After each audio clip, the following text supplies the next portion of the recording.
Hi everyone and welcome to the 63rd episode of Like, Share, Follow. And this week I have Sophie Day with me, who's a USC grad, but also the marketing coordinator at Sports and Spinal Group. Welcome, Sophie.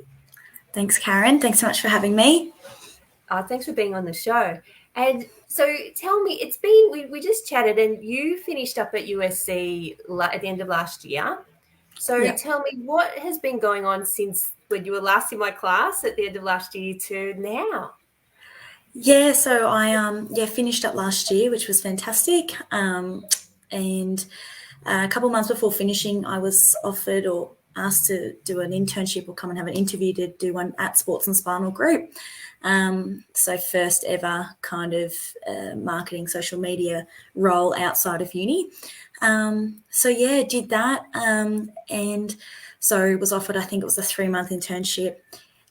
Did it for a month, and I did that as well as juggled the end of uni and still my other job. And they kind of said, oh, look, we are after someone, so if you're keen, we can offer you a part-time role. So I took that and became the marketing assistant. Whilst doing that, also they offered an admin role, which I wasn't too keen on, but they needed someone, and it would mean that I was at the role, both marketing and admin more. So did that as well, and then after about 3-4 months ago have become full-time and the marketing coordinator. But yeah, the admin role was actually invaluable. It taught me so much about the industry because it's allied health, which I have no idea about prior.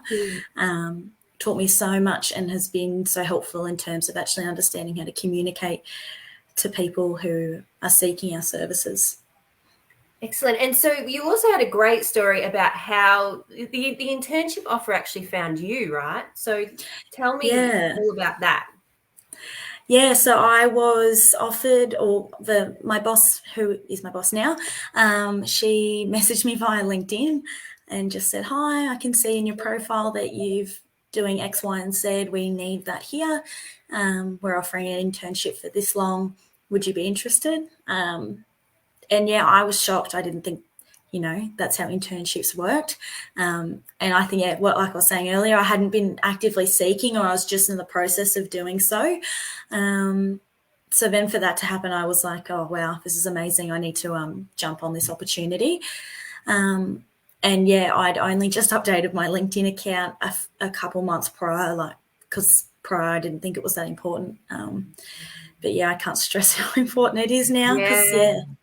I'm so glad that you're sharing that story, because I don't know how many times I talk about LinkedIn, particularly to our emerging professionals still studying at USC, and just how if you set it up well and you state really clearly your location and your skills, what you're studying, and your experience and background, how opportunities can find you, because people are doing searches on LinkedIn for particular skill sets, and they can just come your way. So, I mean, personally, I have received many amazing opportunities through LinkedIn, and you're another success story as well.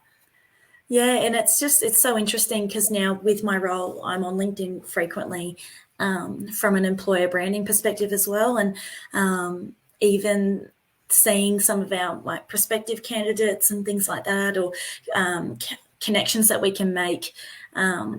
It's a very broad circle of people and industries and professions. So it's I just think it's really important to be across, and like you said, it can do certain things for you and certain things it can't. It's just making sure you utilize the best out of it that you can. Yeah, that's right. And so tell me, in your marketing role at Sports and Spinal Group, what are some of the tasks and responsibilities that you have there? Yeah, so I basically, so we have 18 locations across Southeast Queensland. So we work directly with the staff there, the practice leaders there, as well as everyone else within our head office team. So the marketing team works with everyone. So I manage currently all the social media accounts as well as LinkedIn. I manage employer branding at the moment.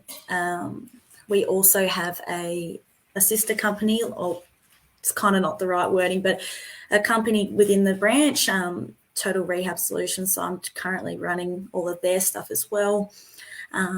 And I kind of just pick up all the pieces in terms of social media and marketing. And then my boss, she does all the digital marketing. And the other lady, the other lovely lady in our team, she does all the doctor's marketing, which is its own category. So, yeah, that's kind of my day-to-day.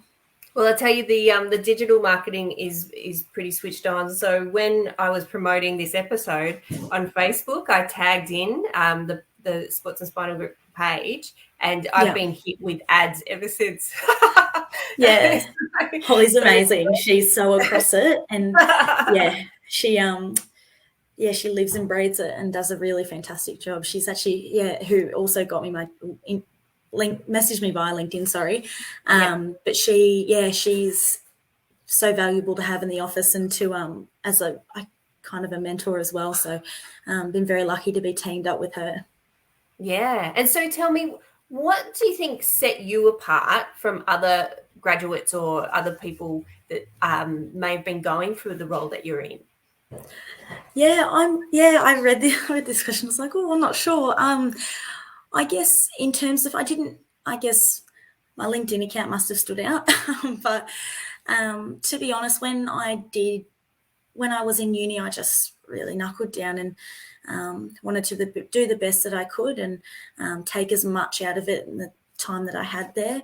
And I guess then when entering the professional world, I was just really honest with the people I had interviews with, because I did have interviews prior to Sports and Spinal that didn't go ahead, which now looking back was probably a good thing. But I was just really honest because at the end of the day, I didn't want to pretend to know or do something or be someone and then get in there and go, oh gosh, I have no idea, or I've kind of sold myself short here, or whatever it may be. And I remember out of my interview with Sports and Spinal, they're like, oh, you're really honest about, I think they asked me about my dream job, and it's a bit of a funny one, and they kind of looked at me and went, oh, no one's ever been honest like that. And I just said, oh, well, that's what I want to do. You asked, I'll what is it now? I want to know. What is your dream job? I would love to work at Stone and Wood Brewery and be their marketing or work within their marketing team. I think they're amazing. Wow. But telling allied health professionals that, they're kind of like, oh, that's a bit of a funny one.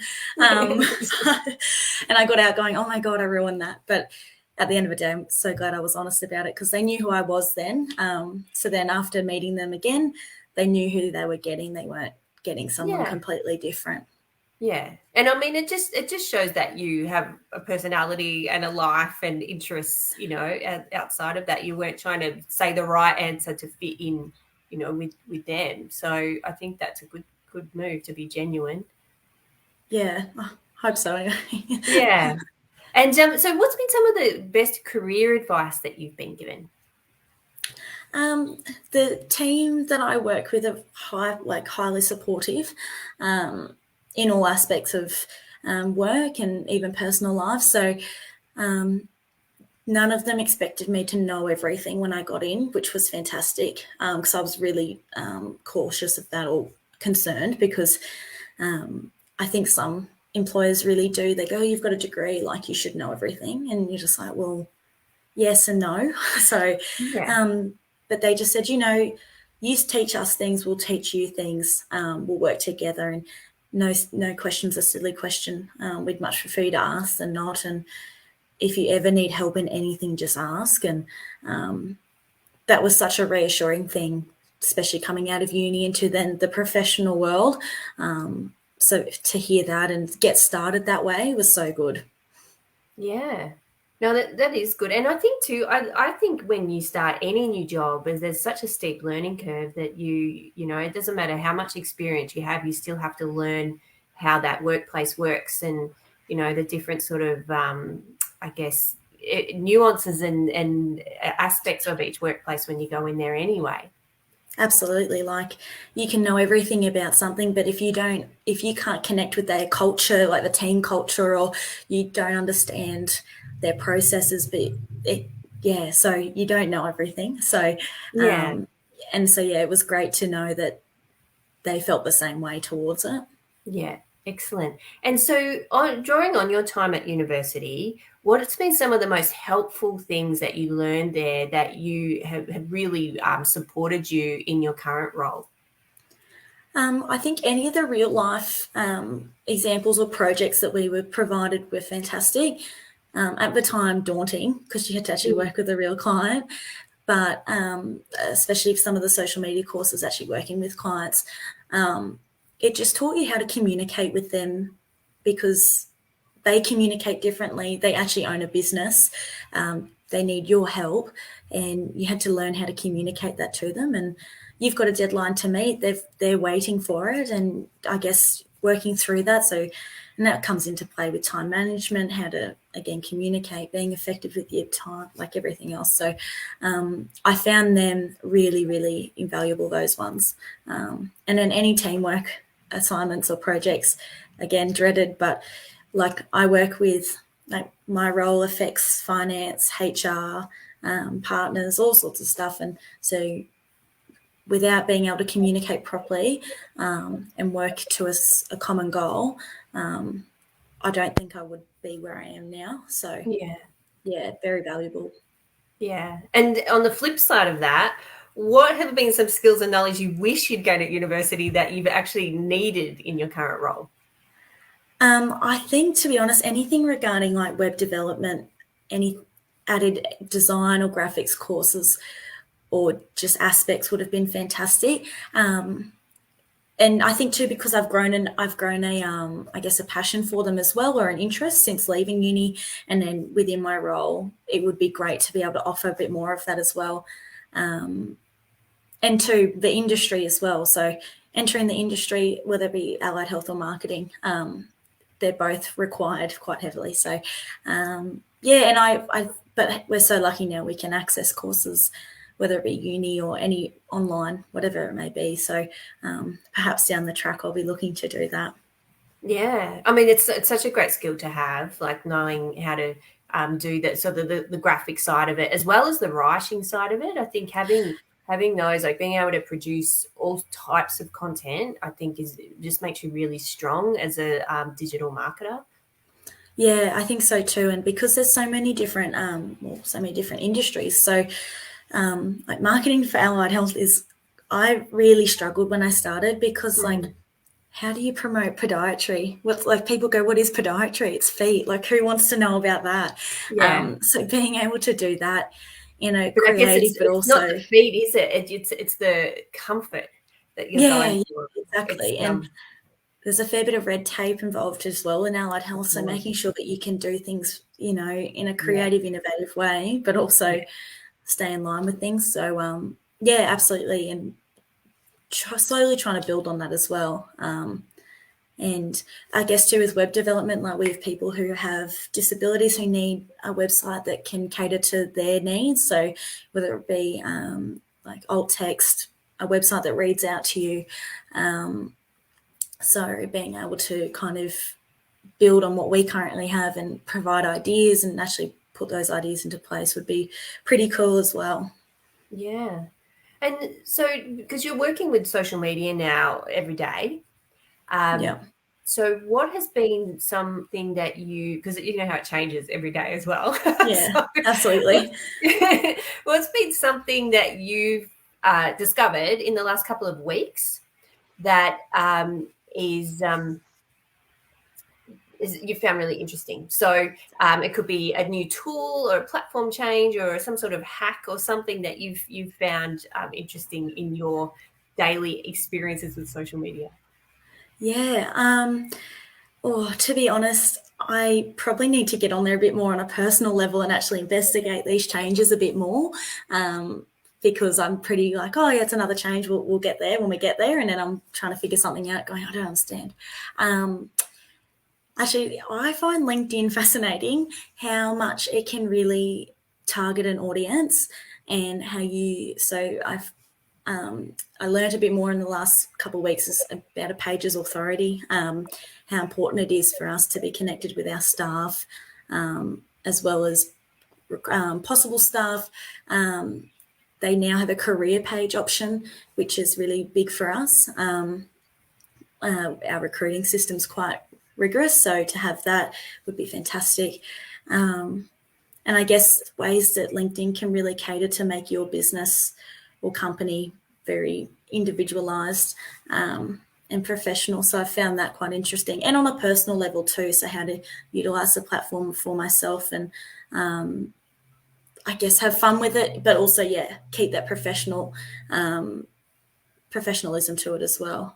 Yeah. No, LinkedIn, I think it just keeps getting better and better, I think. And I love how, like on my ticker segment today, I talked about how LinkedIn's getting rid of the stories function at the end of next month. And, I just like that they have a go, they try and add things. It doesn't work. They're like, okay, well, let's, they use everything as a form of research to find out what users want. And then they just keep adapting.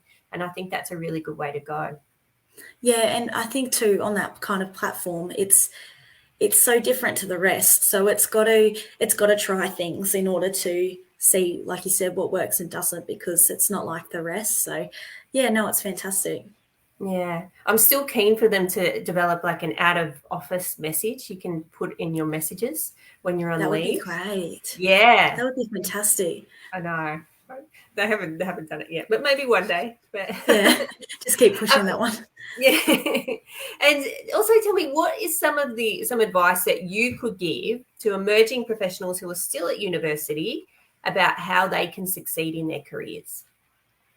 I guess my biggest thing would be just be confident in yourself and what you've just achieved.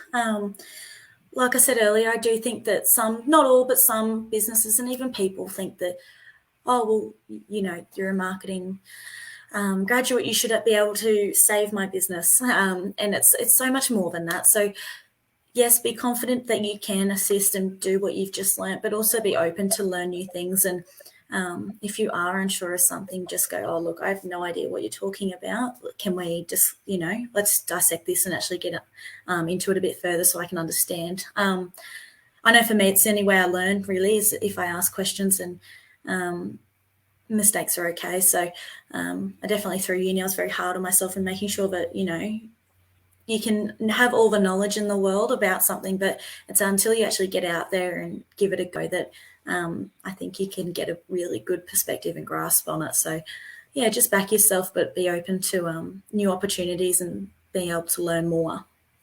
Yeah, that's great advice. And I mean, and particularly in this field, like it's every day you're learning new things because every day it changes. So and that's the beauty of being in it. There's always something else to learn, and so many niches to fall into as well. So you don't have to just be a digital marketer. That can fall under so many different umbrellas. So that too, you don't need to know what you're doing when you finish. Have a goal, absolutely, but you work towards it. So yeah. Excellent. Well, that's sort of brought us to the end of our episode, but we've had some people send in some messages. So Ahmed said it seems to be a very interesting discussion on digital marketing. Well, I'm glad that was interesting. So, That's good. Samira said, wow. So that's nice. And then Sarah McIntosh said, absolutely, big difference between education and experience. Congratulations on your achievement, Sophie. Being honest and transparent is the key. So, thank you. That's lovely. But yeah, totally agree with that. It's two different worlds. So they do gel together, but you've got to be the one to kind of put them together. Yeah. So. And I mean, at least with our social media courses, you get some form of client experience in there, but it's it's still not the same as when you're actually completely out there. So it's close, but it's still not 100% the real thing. So so absolutely. Totally. And so, do you have any final thoughts you'd like to leave people with today? I guess too, just that you don't have to have it all figured out when you finish uni either. I was very lucky I really felt like I fell into my role. So I feel very lucky to have been able to have that opportunity and to grow in it. And sometimes they're not always there, but, you've just achieved an amazing achievement by even finishing uni. Starting and finishing is a huge achievement. And just really follow what you want to do and, be confident in it. Excellent. Thank you so much. And so that wraps up episode 63. Thank you, Sophie. And next week, I haven't lined up a guest yet. So if you studied social media at USC and have graduated and you'd like to be on the show, please let me know. Otherwise, yeah, I'll see you next week. I can't say who. I'll promote it on Friday. But thank you so much, Sophie. You shared a lot of really valuable experience and great advice for emerging professionals. So thank you, and I wish you all the best in your career. Lovely. Thanks so much for having me, Karen. I really appreciate it. Thank you.